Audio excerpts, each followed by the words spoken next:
Up and Adam. Tractor systems are offline. We are Beyond FM. Beyond FM. The future of broadcasting is here. Up and Adam with Adam Montiel. It's community content from Concentrate. It's Up and Adam with Adam Montiel. Some say life is where it begins.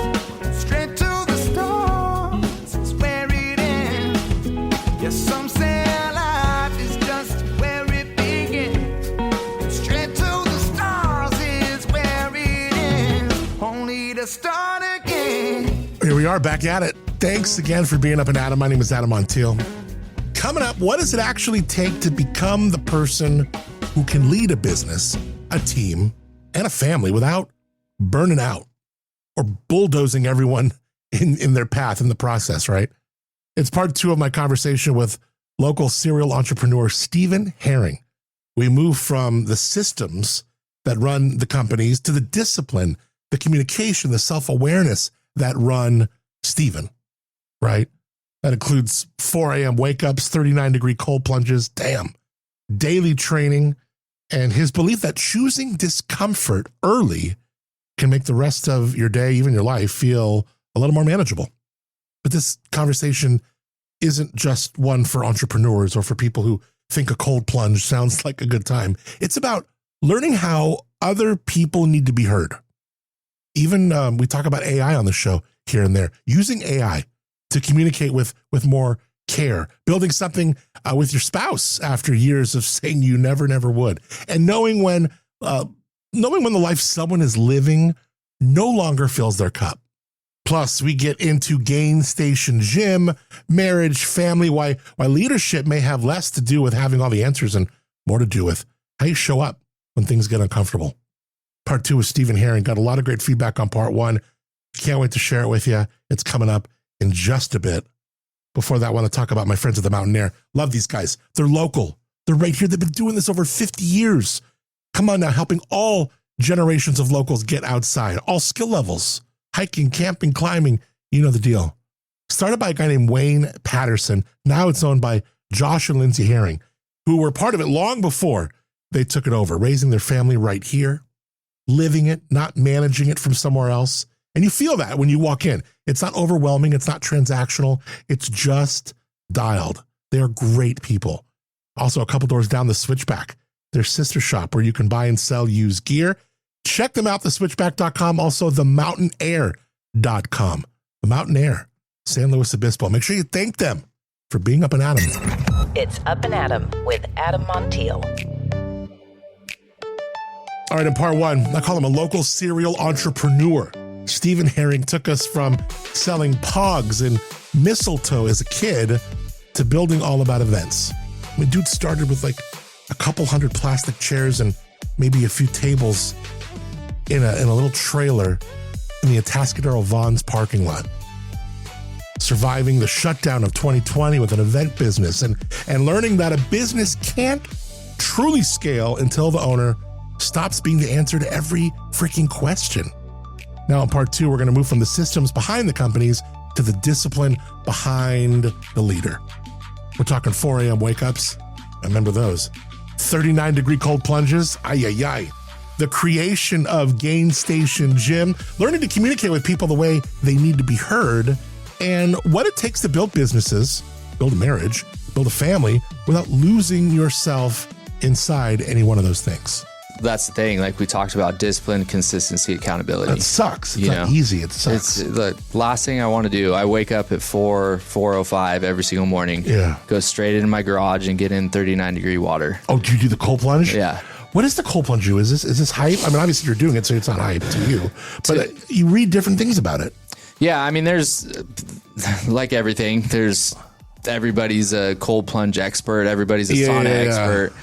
I do it. I don't do it for recovery. I don't do it for swelling or inflammation. I literally do it at 4:10, 4:15 in the morning, dunk my head for 5 seconds, and then get in for a minute and a half just to shock myself and put myself in a situation that I don't want to be in, because that's life. The second that my people and everybody around me starts waking up at 8:30 and going into the office, I'm dealing with shit all day. So, but if I put myself in a situation like that I don't want to be in, that's uncomfortable, everything else seems to be a little bit easier throughout the day. We were staying at a VRBO one time, and Lady I Fancy pushes my ass in the pool in February, and the water, it was up in like Paso wine country, the water was like 52. Like you start losing your breath. Like you're just like, what are you doing if you're in third? How do you do that? And what are you telling yourself in your mind to not like die? Just breathe, you breathe. So you have focus on your breaths. It slows everything down. And don't get me wrong, I do not want to do it. It's the longest 90 seconds of your day. Yeah. I used to do it for longer, but I would be shivering, you know, and that's not the point. And when you're working out and lifting, you want your veins to open up and you like to, you know, to expand, not expand. So you hit the gym after that? Yeah, so I do that just to wake me up. Then I go to the gym, do 30 minutes on the stair climber every morning. Then I get a lift in, get home at 7:30, 7:40. My wife has the kids ready for school when it isn't summer. And then I get them dropped off at school and then head into my office. Yeah, every day. Yeah. Yep. Every single day you're in that cold plunge. Yep. And then Saturday, Sunday, I let my body wake up whenever it's going to wake up, which is usually 5:30 or 6. so super early. But that's the kind of thing. I mean, I was even talking to my therapist about like, you know, because I'll get so wrapped up in my schedule and you're busy, you're doing things. And it's not like you're not productive, but when are you taking time for yourself? And she has to like stare me down and like, if you're not in your best place, how can you do anything for anybody else? So you have to, like, self-care can be this word that you hear kind of blown up and foofed up a lot. But like when you break it down, it's so important. For sure. I mean, I'm trying to learn that. Yeah. And so, I mean, you have to take care of yourself mentally, physically, everything, right? Like, and you need that time. You need that self-care time. My self-care is just at the gym. Like that's where nobody's awake. I mean, it's cool to see because at Gain Station between, you know, the hours of 4, I mean, there's people in there at 2:45. Damn. And Gain Station, the name alone sounds like these are people who are like trying to gain big muscle. It's not like going to Kennedy or anything. No, and or do you want it to be just like a Kennedy? No, we don't want it. So we don't want it to be like a Kennedy. We don't want it to be like any other gym. Planet Fitness. And it's really not. And Gain Station, my wife came up with the name. It sounds like a dude came up with it. I was just like, Gain Station. Yeah. Double X. Yeah. No, so, you know. Your wife came up with it. That's great. Yeah, because she was running the wedding venue, Willow and Oak, and she just honestly did not like it, you know, dealing with brides and stuff on a constant. So I could tell she just wasn't stoked, you know. She was doing it because she had to. Well, it felt like she had to. So like we're on our way to get like a couples massage. I'm like, hey, I could tell you're burnt out on that shit. Like you need to figure out something that you want to do, you know? And not that you need to go get a 9 to 5, like, but you need to find something that like fills your cup, you know, that you're giving back or whatever, you know, go volunteer somewhere if you want, or find something, just think about it. So she comes back like 4 days later. She's like, I know what I want to do. I'm like, all right, what is it? She's like, I want to open a gym. I'm like, fuck, dude. You could have fucking picked up like basket weaving or crocheting or something, or volunteering at the home. I don't know, something with less overhead and not all this equipment that we need to buy. Yeah. So yeah, I bet that was her passion project because we both have a big passion for health and fitness. Cool. And so she came up with the color schemes and the name, and it came from because we were watching Yellowstone at the time, like the train station. Remember, did you watch that show? I have before. I didn't watch the whole thing. So the train station is where they would take people when they offed them and throw them out the train station. Then the Gain Station, everything to gain, nothing to lose. Okay. So that's kind of like where it came from. Yeah. So it sounds like a random name, but there's a storyline behind it. That's really cool. Yeah. Oh, I love that. And you guys just started like in June, you said? June of 25. Oh my gosh, that's been a little over a year. Just hit a year. Wow. Yeah. And you got like 600 members now? Somewhere around there, yeah. It fluctuates between 550 and a little over 6, but that's cool. Yeah, it's a passion project, like I said. It's like but it's really cool. I mean, whenever we travel out of state, you know, we go find cool vibe culture gyms and stuff. That's fun. Where, you know, it's really. We find the places that aren't like the clubs. You know, our slogan is "It's a culture, not a club." because the culture within our gym, I honestly feel like it's the best anywhere in the country. I've been to a lot of different gyms, and there's a lot of cool gyms out there with awesome equipment and cool aesthetics. But the culture, the members, you know, the staff that we have, just the ownership, like they're all badass people to where super welcoming. You know, it's not like everybody doesn't have their headphones in. Don't get me wrong, some people do, but like a lot of people are like, hey, do you want a spot? So you go to a normal gym and everybody has headphones in, right? And everybody's kind of doing their own thing, which is cool. But my biggest thing for Emily when we went into this is said, okay, at that time she was driving a Range Rover all blacked out with brown leather. I was like, my two things is I want it to look like a Range Rover dealership, like with the equipment and everything. That's sick. And I want to take that CrossFit community style that I because I owned CrossFit gyms, and that style of community of the members and everything is awesome. Yeah, they're like vegan people. Like they're like a little cult. They all talk about each other. They all, you know, I always joked, and I said this one time on the air. I said everybody who does Dry January needs to tell you they're doing Dry January, and it's the same kind of people that don't have a TV in their house. They got to tell you. Don't have a microwave. They need to tell you. Who do CrossFit? They have to tell you. And vegans. Vegans have to tell you that they're vegan. So like those like four, it's like a little culture. They just like, and they bond together. Well, and so that's these cults get a bad rap, right? Because there's some bad cults out there, don't get me wrong. Right. But if you think about it, culture, like a group of people that are like-minded, that are heading in the same direction, could be considered a cult, you know? So the CrossFit thing, they are a little culty, but they have a great community, very supportive. Everybody's clapping, you know, rooting for each other. So I wanted to take that same community, that same culture into the open gym side, weightlifting side, to where everybody's giving knuckles when they go in. They're asking if, you know, somebody needs a spot. That's cool. If they know how to use the equipment. So it's a really cool. What kind of equipment do you have there? Who is your gym for? So our gym is literally for anybody. Okay. We have a lot of young kids. We run youth. So if I don't know how to use a lot of the free weights, like you have the machines that I can dial in the weight, push the thing down, and boom, boom. Oh yeah. And we have, you know, we have trainers there. We have staff. We have other members. Gym. I love this. Oh yeah. Good for you. It's about 16,000 square feet. Wow. We have a kids care area. So like during certain parts of the morning and evening, you can drop your kid off. You can go work out. We have a recovery center. I shut down one of my other businesses called Fahrenheit Fitness Recovery, ice baths and saunas and red light therapy beds. I shut that down and moved it into Gain Station. Wow. So we have a full recovery zone with those red light beds are pretty cool. Yeah, red light therapy beds or a bed, and then 2 cold plunges, 2 hot rock saunas that get up to 220 degrees. And then we have full locker room, and then we have a posing room. So like where all the mirrors and you go in there and flex your muscles and stuff like that. I don't spend a ton of time in there, but, but it's, where's Steve? Posing room. But you would think, and I don't know, but you would think like after COVID, and then you start to see like Kennedy Club Forever was like this main, like Kennedy Club everywhere. You know what I mean? Like, and then Slow was like this like tits gym, and then Pass opens up super nice, bigger. They got pools and stuff. But then they're like, oh, they're getting rid of this one, and then you wonder, God, maybe the gym business is having a hard time, you know? And then here you are in 25 starting a brand new one.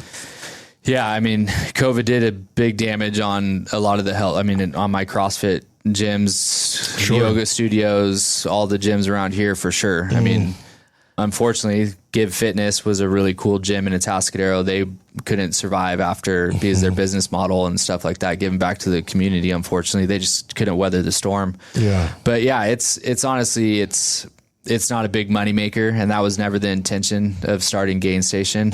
It was about giving back to the community, you know, offering something to Atascadero. I was born and raised in Atascadero and Templeton area, and I wasn't always like doing, you know, positive things at that age in that town. So it was really cool to like give back. And it's cool to see like the young high school kids, because it's loud music. It's cool LED hex lighting overhead. We got huge murals and spray paint on the walls. Cool. So it's a really cool spot for like the younger kids to come in and work out. Yeah. We run youth classes. So during summer right now, Monday and Wednesdays at 10:30. We have a coach that trains, 8 years old to 13 years old, little classes and stuff, keeps them moving. So we're really trying to like influence the youth coming up. That's cool. Positive things, taking care of themselves and everything. Is it hard to be a serial entrepreneur in the sense that some of these businesses are going to fail and you are going to weather sometimes a business? It could just be the hand it's dealt because of the time, COVID, 08, where an industry might be, it's kind of cyclical, right? Has that been, how do you deal with failure? How do you deal with some times when things don't always go your way? I think failure, I failed a lot or didn't get things right a lot in the early stages of my entrepreneurial journey. And starting companies like crazy. At one point, I had like 10 or 12 companies, like smaller ones, offshoots and verticals into different industries and stuff, to where none of them necessarily failed because they were really good ideas. It was just that they weren't worth the time that they took, So I used those experience of trying to build too many things all at one time and scattering myself and putting myself in way too many situations or different areas.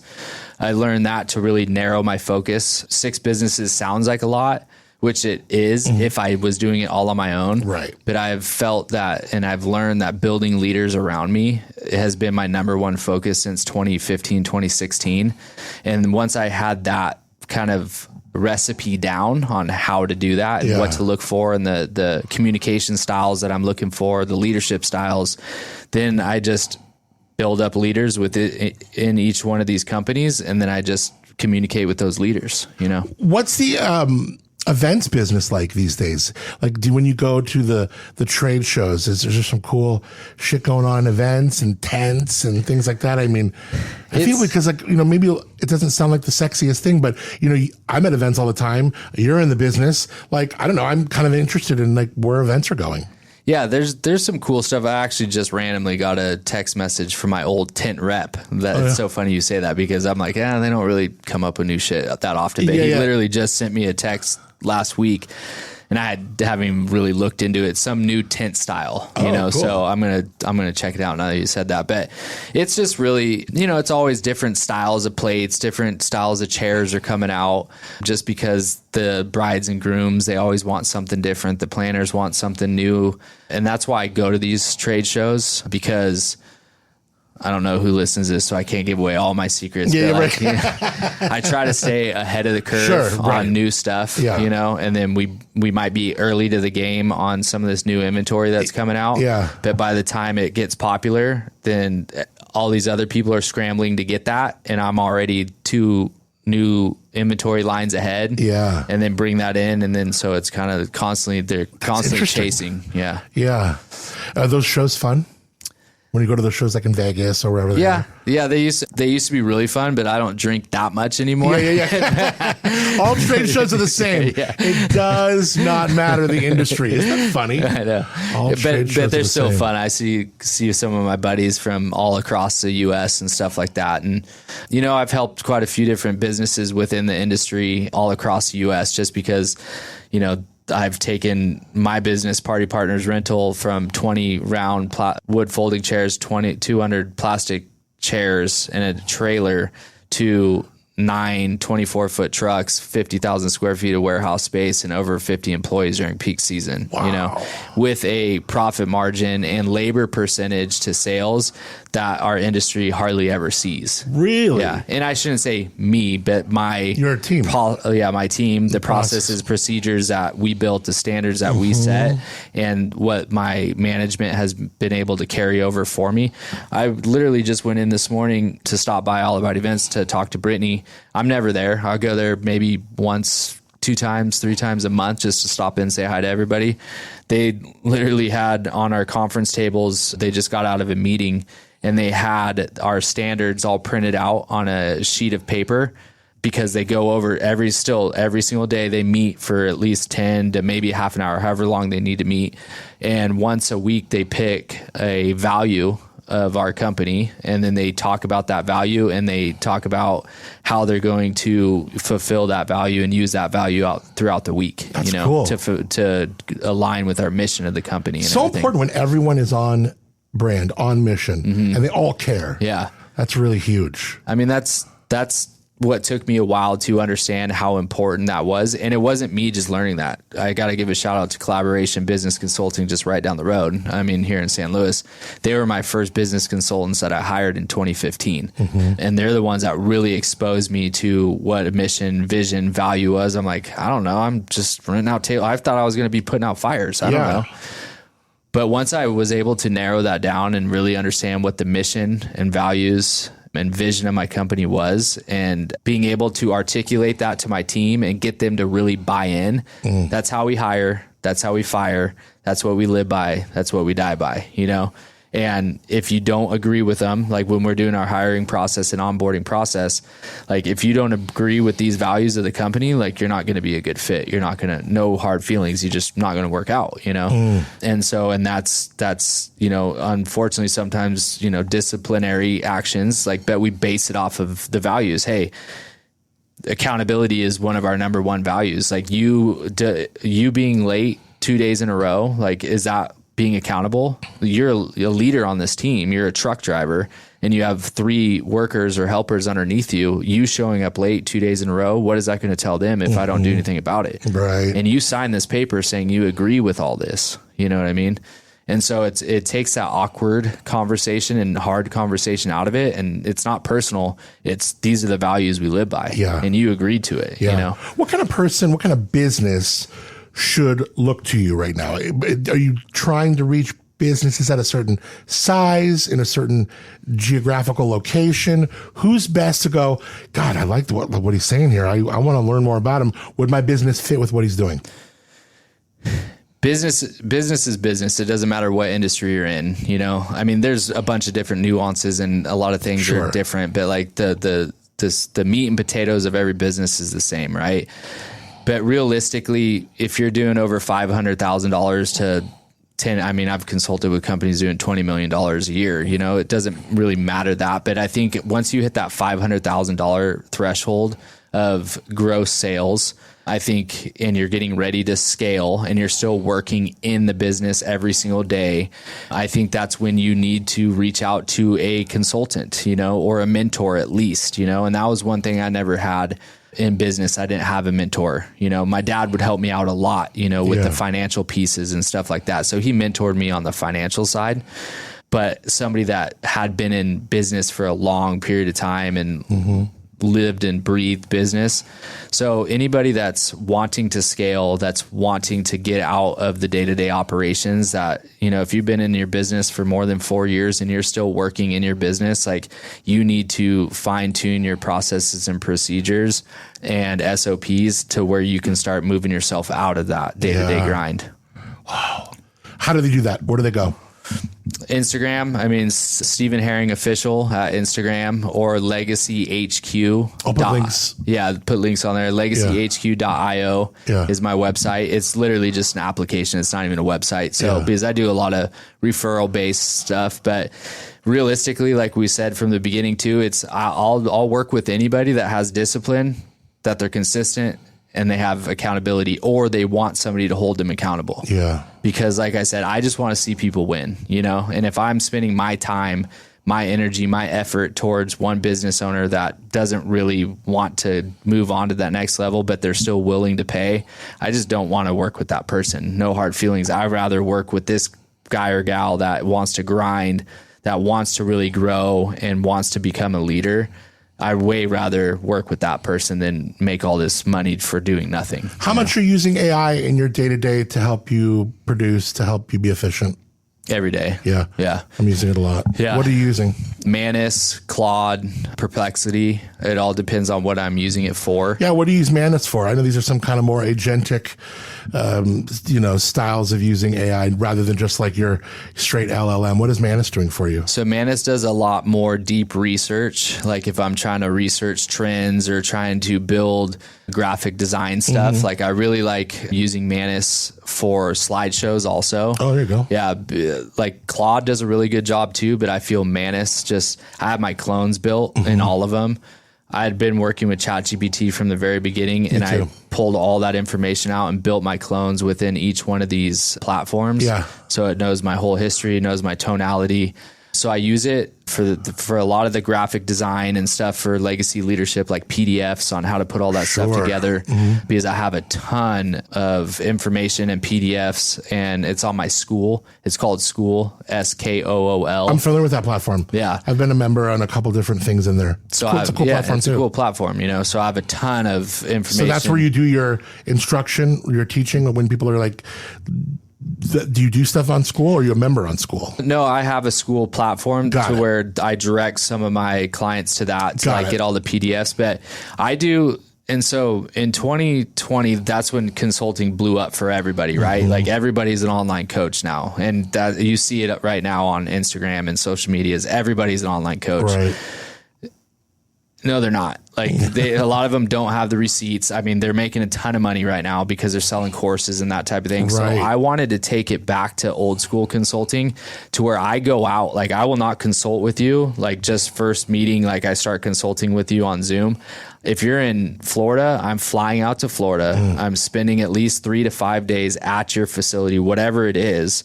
I'm talking to your employees. I'm talking to you. We're coming up with an actual game plan, because I truly need to understand not just how your business functions, but how you are as a person and how you communicate. So that's the other thing I didn't even talk about, is like DISC communication styles, and understanding how people communicate has been a huge reason why I feel that I've been able to connect with so many people and help so many people. That's key. Is because I understand how they communicate. And just because I communicate a certain way, I'm a high red. So anybody that knows over, DISC, I'm the high red style, to where, but as a leader, that doesn't mean anything. You need to understand how all your people talk and communicate, And so I use this as an example. I was like multiple personalities when I had 4 ladies working for me at All About Events at one time, because I would go into this office, and she's this style, like a very talkative, style communicator. So I would have to sit down and ask her how her dog was and how her husband was. Did you watch Big Brother last night? Yeah. Just to Yeah, no, but that's so smart. I always say that articulating what you want to say and getting your message out is some of the issue. You need to know how they're hearing you. And because you could be as articulate, get all your stuff out, but if they're hearing you in a different way, you're not going to get across what you need to get across. So I completely vibe with what you're saying. For sure. And I mean, that's why AI is so beautiful now too with that, because DISC, that's just who I use. Once again, there's a bunch of them out there. We use DISC, and there's an AI tool tied to DISC to where any of my employees at all the different businesses, like it's all in there, right? So Brittany, if she's having an issue with one of our employees, and she's like me, she's a red. So she's go in there and like lays the hammer down, but she knows she can't do that, right? So she puts it in, and AI or DISC AI knows how she needs to communicate with this person. So it will literally tell you exactly what you need to say, so that way they hear you. Yeah. So you can go in there, and instead of coming and laying the hammer down, you come in and you just remember the first 3 sentences what AI told you, just to break that ice, to get them to open up. Yeah. Right? That's smart. Yeah. So communication is huge, and so I feel honestly that's why I've made it, me and my wife, for 22 years, married this past June for 15 years married, is because because we still, we're married. But I try to understand how she communicates and how to communicate with her, which is constant work still to this day. And you guys made a gym together. Yeah. She wanted to make a gym. You're like, oh, babe, here we go. We're making a gym. Yeah. Well, it's so funny because I went 16 years, like I'm never going to go in business with my wife. And this and that, but you're constantly partnering with your wife on everything all the time. Yeah. 2 kids, so 14-year-old son, 8-year-old daughter. So. Oh my gosh. Yeah. I don't even know how you have the time for everything. So we gotta wake up at 4. Yeah. I remember doing that with morning radio. My body still kind of wakes up early, but the 4, that is early, dude. It's early. Yeah, no, it's not. I mean, but once you get going. How do people learn more about the gym if they want to come look at it and maybe be a member there? Yeah, GainStationGym.com. It's in Atascadero, right there, right in the Vaughn's parking lot. So you get off if you're headed northbound, right there, 41.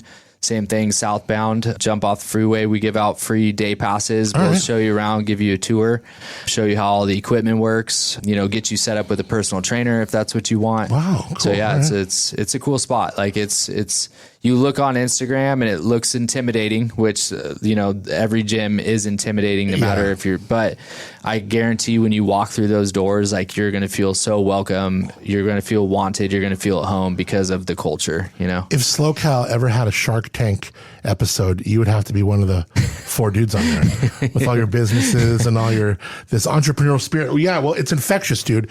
You and I encourage people to follow you on socials. This was fun. I hope you had fun in this conversation. Yeah, no, I loved it. I know we've been trying to put this together for a long time. Yeah. And it kind of worked out because we've been trying to do this and there's just been scheduling things on both ends. And then we're getting ready to get married in October. That's so awesome. And then I have my things I'm doing and she has the things she's doing. And then she's like, and she knows that I've been wanting to like talk to you. She's like, he said, you know what? Maybe we need to talk about some all about event stuff now. So yeah, for sure. But let us know. You know how to get a hold of us. I mean, this is awesome. I love the gym. I love all about events.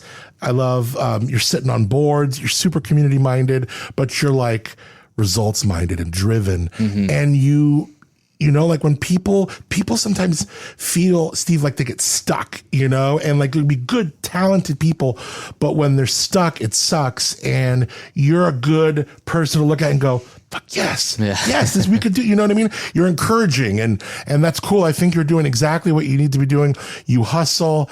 And, I just wish my dad could listen to this interview. I just lost him last month, but like you're a spirited dude with that entrepreneurial spirit that is just like neon, dude. So I'm stoked that you're here and that you gave me this much time. It was a great chat. Yeah, no, I appreciate being here. And yeah, like I'll leave it with this, because I have my goddaughters and my nieces and nephews. They're all around that 20 to 21-year-old age, right? And we always talk about social media, and people just need to understand that like social media is not reality, right? And so these younger generation, you need to understand that it's true grit and grind be successful in life and be happy, to be honest.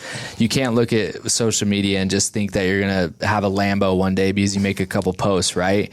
It's like you have to put in that hard work. You have to put in that discipline, and you have to be a good person, and be willing to listen and take feedback, constructive feedback from people. So business owners aside, like the younger generation coming up, because I'm so tied to them because of family and friends and stuff like that.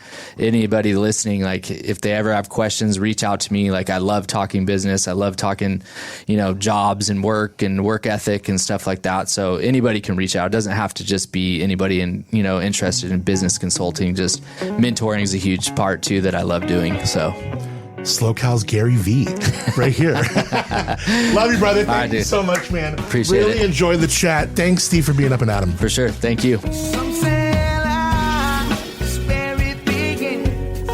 Straight to the stars is where it ends. Only to start again. All right, Stephen Herring, thank you for giving us that full picture.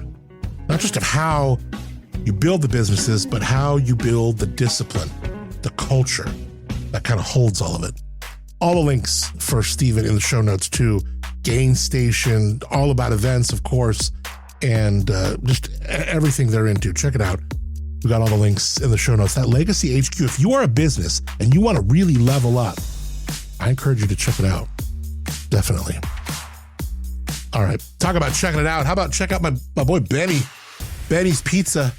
We had someone who just had a baby recently, got them Benny's lasagna. It's such a great gift for like a meal train, or maybe someone. In fact, I had a listener gift me a Benny's lasagna after my dad passed away. It's the sweetest thing ever. And you know what? When you're in kind of that mode where you're not really cooking and stuff, it's just perfect. It's a perfect gift. And it feeds a family of four times over. I mean, it's crazy how big it is, and it's so tasty. It'll be the best lasagna that you buy. I promise you. It's so good. My family asks for it when they come to visit. The first time I tried to get away with it. You like that lasagna I made? Yeah, no, they're like, no, we know it's that place Benny's down the street. Happy hour, $3.50 domestic cans, $2 off premium beer and wine, plus food specials that are just insane. Check out the patio. Check them out at lunch. A pizza, slice, a salad, Coke. Get you back at work in 40 minutes or so. It's easy breezy. Check out Benny's Pizza, 439-3838. Benny's Pizza, it's not just where you eat, it's where you land. Benny's Pizza, San Luis Obispo. All right, new episode of Where Wine Takes You, my podcast with Paso Wine, talking to winemaker of the year, Janelle Ducey. Congrats, my girl. Super proud of you, as all your friends and family are. Just awesome. So cool. That girl's got a ribbon in her tasting room from when she was 13 and won a home winemaking competition, I guess with honorable mention. Is that what it was? And that sits right next to winemaker of the year. You know, that's so cool. I love that. Also, Tavo Martinez, he is wine grape grower of the year. Not only did I learn this guy, incredible story, coming from Oaxaca at 16, came here to this country, just worked his ass off, and now he's just absolutely killing it. But dude is like the Mexican Mr. Beast of grape growers. He's huge online. I'm looking him up on Facebook, TikTok, Instagram. Dude's got like hundreds of thousands of followers, like all over. Like not even just spread out, like a couple 100,000 here, It's insane. He's the Mr. Beast of viticulture.